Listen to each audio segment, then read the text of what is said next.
What up everybody, NeroTheHero here, and guess what? That's right, I'm doing another response video. Today I'll be responding to MS Tech, 5 reasons why next-gen consoles are better than PC. So without further ado, roll that beautiful YouTube footage. Now, if you've watched my videos, you know that I am a PC gamer, but after trying out the Xbox One and seeing what the new generation of consoles is all about, I can definitely tell that the consoles themselves have a specific spot in the market that the PCs really can't compete with. Consoles have a specific spot in the market that PCs cannot compete with. The only market that consoles take up is the gaming market, and PCs directly compete with consoles in that market, because it's the gaming market. I just wanted to say that because we're already off to a bad start. Let's keep going. In this video, I'm going to count down the top 5 reasons why a console is better than a PC. So the number 5 reason why a console would be better than a gaming PC is price. Now I know this is a very controversial subject, but it has to do more with cost distribution. With a console, you're paying a very small amount up front, and then over time you pay more and more. And then with a PC, you usually pay a little bit more up front and then less over time for games and whatnot. And whether you like it or not, most people are more willing to pay less now and more over time than more now and less over time. That's kind of how car leasing works and mortgage and stuff like that. See, statements like this, they actually need citation or evidence to back it up. Otherwise, it's just that. It's only a statement. So you can't really necessarily say that more people prefer to spend less upfront and more over time than more upfront and less over time because, well, to be honest, you don't know. You don't have the mind of, these other people, and you can't get into their brains really. And from what I understand, from my personal experience, informed consumers would rather pay more upfront and less over time if they could get more out of that particular product, which you can with a PC, because PCs, they occupy multiple other marketplaces aside from gaming. So you can't really go saying that most people would prefer this over that because you really don't know. Okay, I don't want to assume, but I'm going to go out on a limb and say that I'm not 100% confident that you've actually leased a car before. Now, I actually used to sell cars, so I know how leasing works. And sometimes you actually end up paying more upfront when you lease a car as far as the down payment goes. So just wanted to point out that that's not a very good example. I haven't bought a house yet, so I can't speak on that. Now, it's also worth it to note that pre-built computers, what many PC gamers are using, are actually a worse deal than consoles, so that will drive people to use a console instead of a pre-built. And if you do build it yourself, there's a lot more work than just buying a console, plugging it in, and playing. Many PC gamers are using pre-built computers. How many PC gamers are using pre-built computers? Citation needed. I 100% disagree with the statement that a pre-built gaming PC is a worse deal than a console because, well, okay, I 90% disagree with it because a pre-built gaming PC definitely has the potential to be a worse deal if you suck at shopping and you don't do your research. And if you just buy something based on how pretty it looks, then yeah, that's very possible that you might get a raw deal and you'll end up with a freaking potato that can't play anything. The thing about PC gaming is that it requires research. You need to look into the parts that you want to use if you're building your PC yourself, or if you're looking into buying a pre-built, which I don't necessarily 100% recommend all the time unless you absolutely do not want to build your own PC and you still want to get into PC gaming, then yes, sure, look into pre-built. Why not? It's an option. It's one of the many options out there as far as, gaming platforms. However, again, you have to do your research because if you just buy something based on, word of mouth or something that somebody tells you to buy, then it's probably not going to work out for you that great. I mean, you should always look into things before you make a buying decision. As a consumer, that is it's almost like you're obligated to do that for yourself because otherwise you're gonna get a raw deal. The number 4 reason why a console is better than a gaming PC is because it is casual friendly or user friendly. Either term really works there. And the first point I want to make is that you don't need to make any upgrades with your console.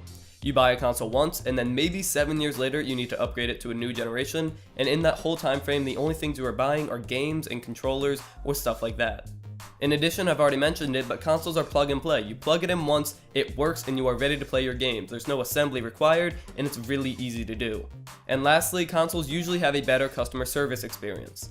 Companies like Sony and Microsoft have dedicated customer service teams for their consoles, and in addition, if your console breaks, you can just contact the vendor that you bought it from and either get it replaced or fixed very quickly. With a PC, you have to diagnose which part broke, then contact that company directly, see if you can get it replaced, not be able to use your PC in the meantime, and it's much more of a hassle than it is with consoles. Okay, this statement, I have quite a few problems with it. The first problem I have with it is the fact that I consider myself a casual gamer. I game to relax, I game for fun, I don't game competitively or anything like that. However, I game on PC at the same time. So, hey, whoop-de-doo, I'm a casual gamer and I'm gaming on PC. I guess, wouldn't that make it casual friendly? Just a little bit of a history lesson. I actually had a buddy spec together a computer for me about 2 years ago now, a little over 2 years, and it worked beautifully. I didn't have to tinker with it, I didn't have to replace anything, I didn't have any crashes, no hardware failures or anything like that.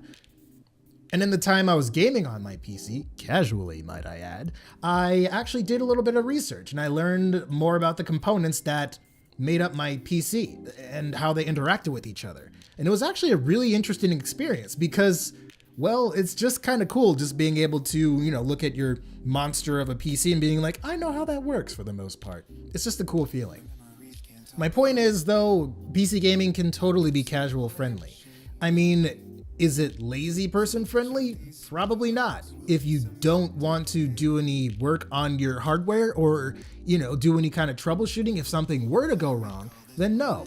It's not going to be friendly for somebody who doesn't want to put the work in order to get their components to work properly.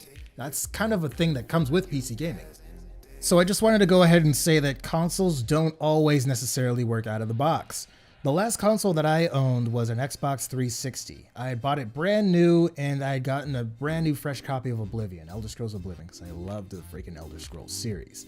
So within the first weeks of owning this 360, it actually chewed up one of my discs. It was actually the Oblivion disc. It was to the point to where the game was just not playable anymore. So I called Microsoft and they asked me, well, are you standing your Xbox 360? Is it standing vertically? And I said, well, yeah, it is standing vertically. Why do you ask? And then they said, oh, you're not supposed to do that. However, if I remember correctly, and I'm pretty sure I do remember correctly, that's exactly how the Xbox 360 was advertised. In every single advertisement I've seen for an Xbox 360, it was standing vertically. So imagine my surprise when I had this Microsoft employee telling me not to do the thing that this console was marketed to be able to do.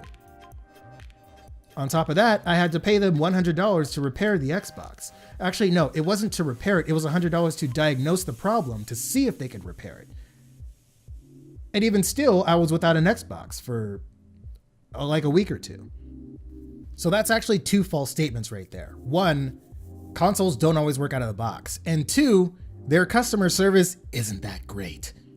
To be honest with you, considering my experience with Microsoft in the past with my Xbox, I'd rather diagnose my own problems because most of the time I can figure out what it is. Most of the time it's not even hardware related. It's usually some weird setting that's on that should be off. The number 3 reason why consoles are better than gaming PCs is multiplayer. Starting with offline, it is so much better on a console than on a PC. You can just connect more controllers, sit down with your friends on a couch, and start playing. On a PC, you can sort of use a different side of the keyboard or something if the game supports it, but really you can't compete with just having multiple controllers on a couch playing a console game. Past that, even online multiplayer is sometimes a better experience on a console, mostly because it has a huge user base. No matter where you're from, you're going to be able to find a game with a decent connection. On PC, if you're not playing one of the newer games, there may not be that many people on it, and if you're not from a populated area, you may have a very bad connection to the server you're connecting to. I can tell you with 100% certainty that I can take my PC, hook it up to a TV in my living room, connect 4 controllers to it. Shoot, I can connect more than 4 controllers to it if I wanted to, but I don't think there's a lot of games that support more than 4 players. However, anyways, I'm getting sidetracked. I can connect my PC to the TV in the living room, connect some controllers to it, boom, I got multiplayer. I mean, that's it. Like, you're making this sound way harder than it really is. You know what? I'm actually glad you brought this up. The whole online multiplayer thing. Okay, first of all, he said sometimes. Now, for a video that says top 5 reasons why next-gen consoles are better than gaming PCs, that sounds like a pretty concrete statement right there. So, in a video like that, I highly suggest not using words like sometimes because it kind of counteracts the point that you're trying to make. Also, just because a game is new doesn't mean that it's going to be more popular or have a larger player base. Well, let's look at some examples. CSGO, release date August 21st, 2012.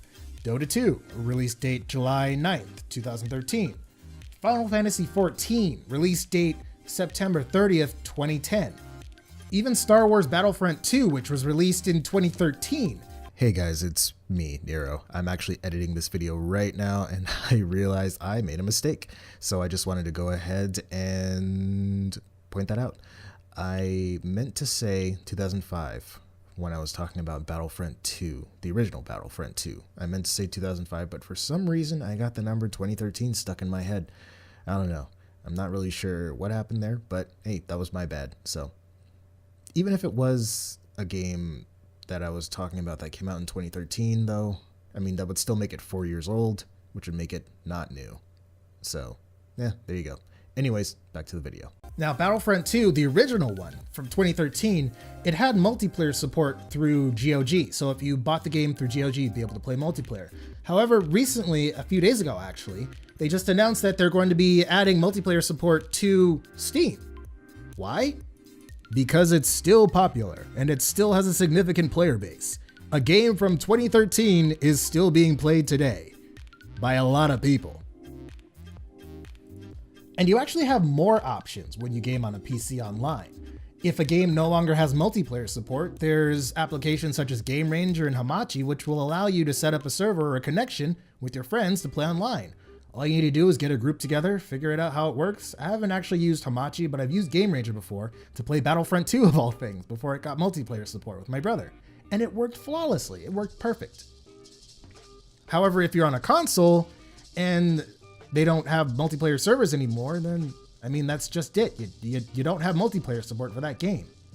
Now, the number 2 reason why a console would be better than a gaming PC is couch gaming. In general, relaxation is a big factor in console gaming. You can just hook it up to your home theater setup that you already have, grab a controller, sit back on the couch, and start playing. It's a more laid-back gaming experience.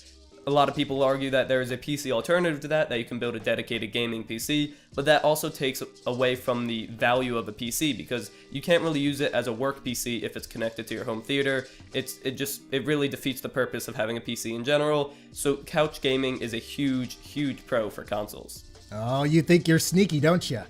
Well, couch gaming and multiplayer, those kind of go together. In fact, I'm pretty sure you kind of included that in your multiplayer point. You can just connect more controllers, sit down with your friends on a couch, and start playing.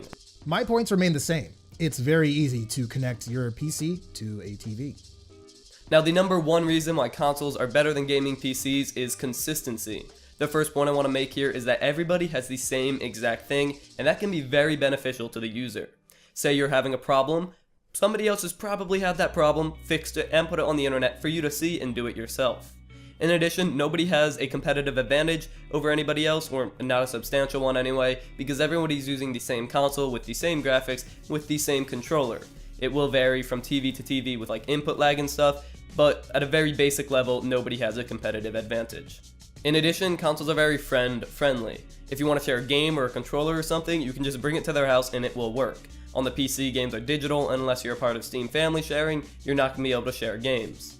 Also, consoles are very good at pulling together things in multiplayer, playing with your friends, and having parties. On the PC, you have different programs like Skype, the game itself, or TeamSpeak or something, and each one of those things could go wrong, and you could end up having to spend a lot of time fixing it, while with a console, you just join a party, join their game, and you're playing. So those are the 5 reasons why I think a console would be better than a gaming PC. Keep in mind though, I am a PC gamer, I prefer PC gaming. I think the pros of a PC are much better than the pros of a console, but of course everybody has their own opinions. If you agree with me, you can go check out my other video, top 5 reasons why gaming PCs are better than consoles. I list similar reasons, but in favor of gaming PCs. So let me know what you think below about the points I made in this video or any that I missed. Thank you for watching, and stay classy.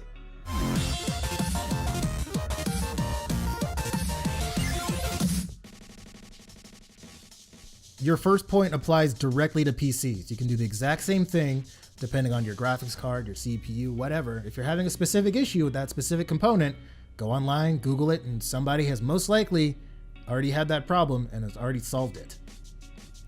The only real competitive advantage I can think of is having a higher draw distance. Maybe higher resolutions, but I mean, if you're playing on a console, you're sitting a significant distance away from your TV anyways, so you're kind of putting yourself at a disadvantage there. When you're PC gaming, you usually have your display on your desk and it's only a few feet away from your face. So yeah, you can definitely see things better as far as gaming on a PC. And then also, you know, mouse and keyboard is simply a better way to play first-person shooters. You can be more accurate, target acquisition, target tracking, just all that kind of stuff. It's much easier than, you know, trying to do it with the analog stick. It does require a little training from your muscle memory if you're switching over from controller to mouse and keyboard, but once you get it, you get it. And it is so much better. I can tell you with absolute certainty, whether you're using Steam as a platform or Discord, I don't really use Skype anymore because Discord is better. But Steam and Discord, it's very easy to, first of all, find a group, and second of all, jump into a game. If I'm in Steam and I see that somebody's online, I can send them an invite saying, hey, play this game with me. And then I'll be like, okay. And then they accept my invitation and it will just start to load their game up for them. It's really not that difficult. And, you know, as far as pulling stuff together in a multiplayer sort of fashion, I mean, Steam has it on lock pretty much. You have cross-game chat, so you can chat with other friends who are playing a completely different game than you are. Or you can just use Discord, which also has a built-in overlay, which will overlay itself over your games. I can also install Discord on my phone, which I have, so even if I'm not at my computer, I can still interact with my friends outside of the game. I mean, can you do that with Xbox? Is there an Xbox app or a PlayStation social app? There might be, but I know for a fact that Discord has one. So it's actually pretty convenient. I can be out, you know, grocery shopping or something, and then, you know, shoot a buddy a message, be like, hey, you want to play this game in like an hour or so? I'm like, yeah, sure. I mean, it's just a matter of sending someone a message and being like, hey, you want to play a game? And sure, and that's pretty much it. Also, I'm not sure if people do this kind of thing anymore, but I mean, going over to a friend's house and bringing a game, sure, yes, that is a thing that is a little bit more convenient with the console. However, most of the time, I'm not going to my friend's house, and if I am, I'm just going to play the games that they already have. Most of the time, I'm playing games online with my friends, who also are PC users. It's actually pretty funny that your last point was consistency, because that's the exact issue I have with this video, is consistency. I've seen plenty of other quote-unquote PC gamers who make videos on both. They'll make one video saying why console is better than PC, and then another video saying why PC is better than console. And it doesn't make a lot of sense to me. I think if this video were to have a title that says 5 reasons why I personally prefer consoles over PC, or 5 reasons why people generally choose console over PC, that would be different. I wouldn't even be responding to the video. However, this video is taking subjective statements and trying to present them as fact. Can't really do that. Not on the internet. You're gonna get some flack for that. So it's just funny because MS Tech, his channel is primarily PC gaming. So I'm scratching my head over here wondering why he felt the need to make this video. Again, the consistency thing, it's bothering me. Now, when it comes to preference, that's a whole nother kettle of fish. Is that a saying? I think it is. I'm gonna roll with it. That's a whole nother kettle of fish, because if you prefer something and yet you understand the objective advantages of something else, that's another thing entirely. I felt the need to respond to this video for a couple of reasons. First of all, he has a significant following on YouTube, so there's plenty of people who watch his videos. Second of all, most of his content is PC gaming related. So I'm over here scratching my head wondering why he felt the need to make this video. Third, I am a gamer who came from console. I switched over to PC gaming because I understood the advantages. So when you upload videos like this to the internet, then people will have the understanding that consoles are objectively better than PCs, when in fact it's a closed platform and there's not a lot of control over what you can do with it or how you can interact with it, which is one of the major selling points of PC gaming. This video is pretty counterproductive, and I don't think it's doing the consumers very much good. So that's why I felt the need to respond to it, because I'm big on being informed as a consumer, because as a consumer, you choose how to spend your money, nobody else. I mean, people can try to influence how you spend your money, but at the end of the day, it's up to you. It's your decision. You pick what's right for you. And in order to do that, you need to have the right information, the correct objective information, so you can make an informed buying decision. And videos like this are counterproductive to that. Videos like this are not made for the good of the consumer. Videos like this are misinformed at the very best. That's going to do it for this one, you guys. Before I officially wrap it up, I just wanted to send an invite out to MS Tech. I'd love to chat with you a little bit, sort of pick your brain, see what your thought process was behind these points. And I will have my Discord link in the description below, so you can come on over and have a chat, or you can hit me up on Twitter. I'm gonna get out of here now, you guys. Please, please don't go to this guy's channel and start spreading a bunch of hate on his video. If anything, just challenge his points. Try to have an intellectual conversation with him, because that is how progress is made. Not by yelling at each other and screaming insults and calling people peasants and stupid and that kind of stuff. That's never really been my style. Anyways, I'm gonna get out of here now. Until then, take care of yourselves and each other. Do something heroic today and demand something better in gaming. Always. This is NeroTheHero signing out. Peace.